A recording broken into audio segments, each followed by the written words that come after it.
is a reminder of Corregidor then. Japanese bombardment started that first day and never stopped. At first, Corregidor couldn't fire back. They might hit their own men, the prisoners. No one believed Wainwright and his exhausted garrison could stop the Japanese. They could only delay them and make them pay. Wainwright challenged Homa. You want it? Then come take it. Corregidor was the last barrier to Japanese conquest of the Philippines. When it finally ended, it had been so bad, not a single tree stood anywhere on Corregidor. Not a single building remained intact.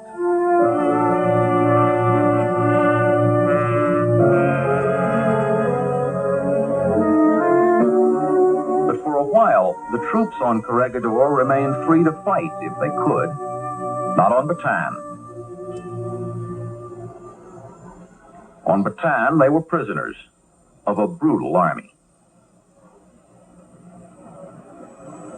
Well, we were all frightened. We didn't know what to expect.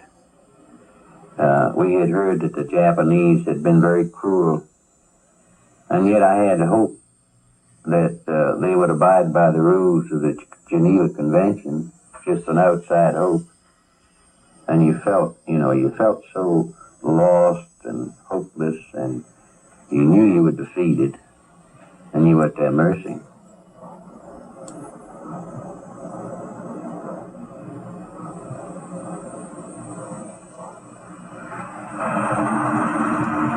American and Filipino troops who had survived had been herded together here to be marched to Japanese prison camps.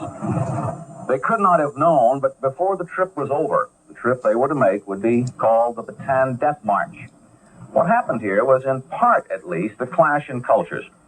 Japanese soldiers had been taught that to die in battle was honor, to surrender was disgrace. So anyone captive had to be something less than worthwhile. The Japanese plan for handling prisoners fell apart. They had captured 3 times as many men as they thought they would, and those men weren't healthy. They were diseased and half-starved.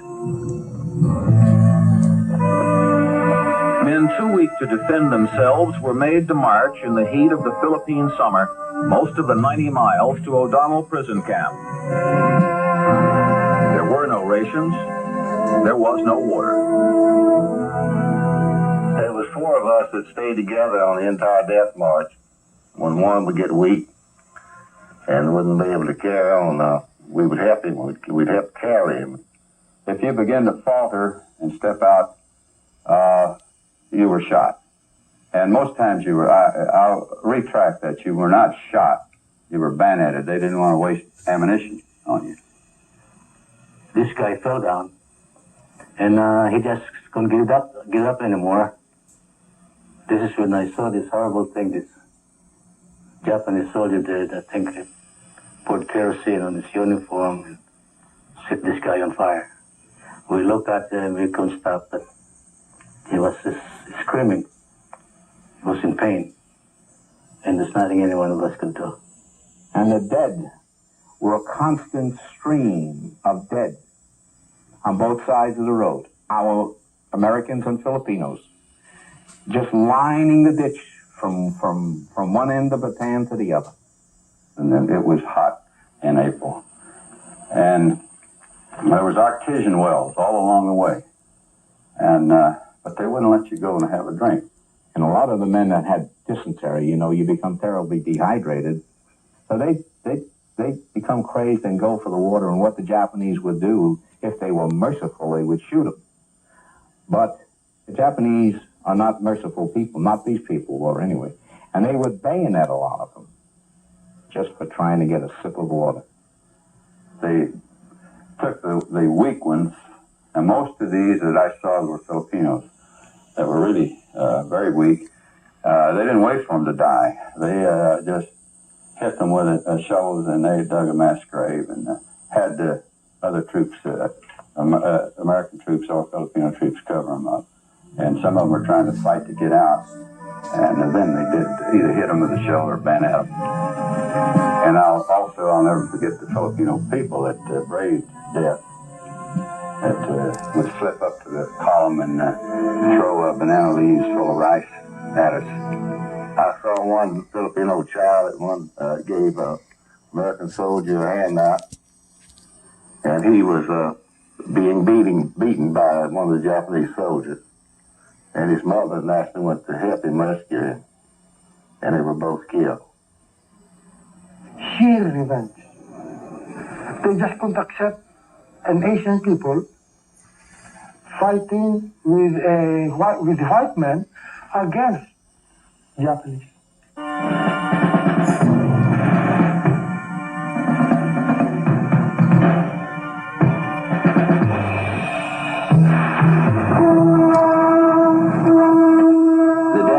Began approximately at Mariveles on the bottom of the Bataan Peninsula and went to a town called San Fernando, Pampanga. And there they put us in freight cars. My God, people had dysentery. There was no place for them to go except on you. And you had very little air to breathe. And of course the steel side with the sun bearing in there made it feel like an oven, and we were packed so closely together that if anybody fainted or died, he just stayed in place. He couldn't even fall down, you know. I don't imagine over 80 of us came out of that boxcar. There must have been at least 20 died. About 10,000 American and Filipino troops died on the Bataan Death March. 10,000.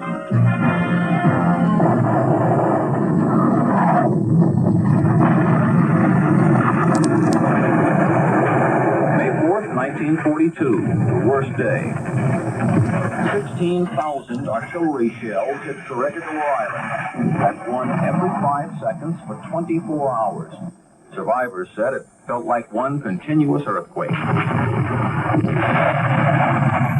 last big gun, Battery Gary, was destroyed.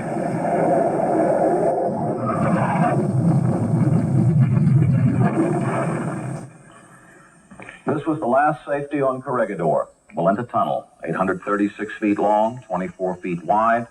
It has 26 side tunnels. At one time, toward the end, there were 4,000 people packed in here, soldiers and civilians. Some of them men, their courage gone, terrified of going back outside in the unending war. They preferred to breathe dust, listen to the screams of the wounded, smell the stink of the dying, occasionally kill or wound themselves. Anything just so they wouldn't have to go back under the Japanese siege guns. The men outside hated them, called them tunnel rats. There were 1,000 others in here they did not hate. They were the wounded. They were in one of the side tunnels, the hospital tunnel. It was filled to capacity and beyond. They were more or less petrified because of the constant bombing and shelling and just doing your job because it had to be done. I believe we fired 144 rounds. In my recollection, we fired until the breech froze on the gun.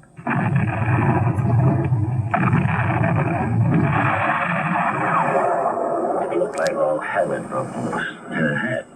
Every gun, every 45 caliber pistol was being fired. Well, I'll never forget that. It was like 4th of July celebration.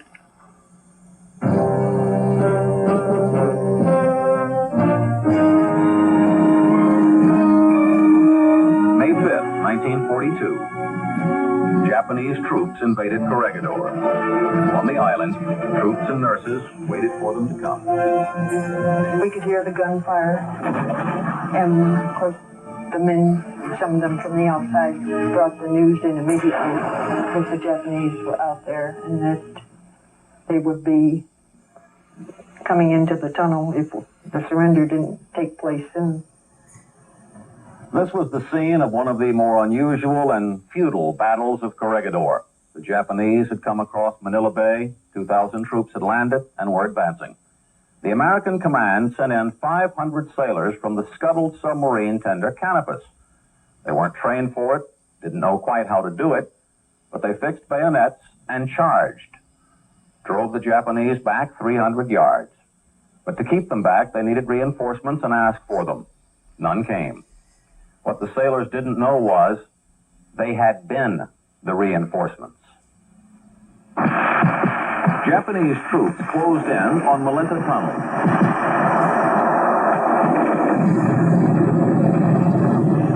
From Malinta Tunnel, General Wainwright radioed President Roosevelt. With broken heart and head bowed in sadness, but not in shame, I go to meet the enemy. To save his men from slaughter, Wainwright surrendered to Homa. Homa was a rather arrogant, austere man. A big, silent individual with an occasional grunt, which meant either yes or no, whichever his underlings interpreted. Captain Thomas Dooley, General Wainwright's wartime aide, was with him at the surrender.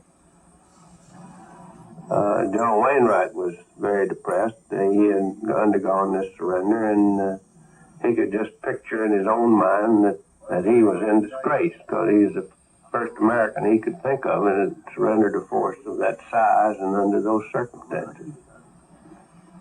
I'll never forget the time I saw the first Japanese.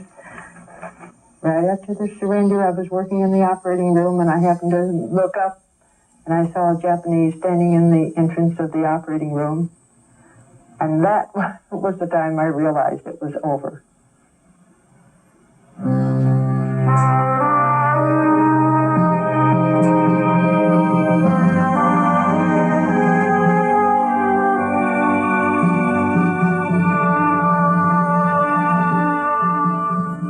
A lot of my friends gone. Many of those boys are gone that were with me. They were kids, they were babies, 16, 17 years of age. 40 years has passed, I'm still here. Sometimes I have a guilty feeling. I think most of us feel that we should have stayed out here and never surrendered. But our command surrendered us. They put up the white flag. We would have gone to the death if we had to.